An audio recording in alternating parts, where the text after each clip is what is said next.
ढकेल के वो नीलेश आई बने थावे वो 1 रुपया में ढकेल के ले नीलेश वो मत ले दई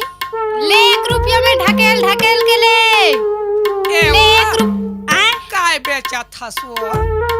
ए काय रे कैसे लगा हस 1 रुपया में ढकेल छुअन देबे छू ले रे या तो गुलगुला है वो ताजा है रे आजे लाहो तोड़ के आई आज तो लाहो रे पोंडा पर गए है वो नहीं है बने हैं मिठाई साग हाँ कैसे लगा हस 1 रुपया में ढकेल घुसत नहीं मानस गाड़ी भर मत देबे भाई हे भगवान नहीं देव कहा तो समझ नहीं आता चप्पल उतार देते हो तहू ढकेल के लेकी थस टाइम लगते ना वो घुसत नहीं मानस ना नहीं मानस ना गाँव की ढकेल के लेकिन देबे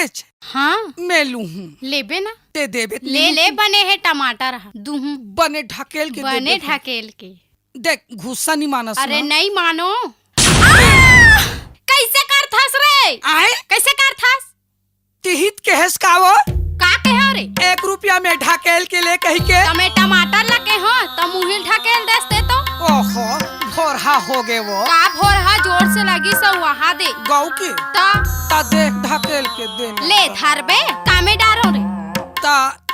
नहीं है कहीं डारे के वो ते नीला हस कुछ रे कुछ नीला हो वो हमर टुकनील देबो तहन लेक जाबे काली जुआ ला दूं लाबे टूरा मोजाई गाड़ी दी नीते नहीं लाहूं तो नहीं रे ला देबे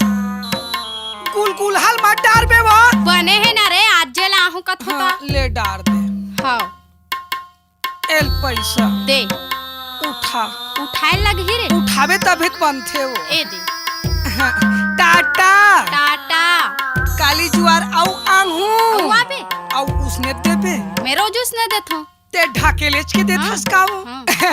टाटा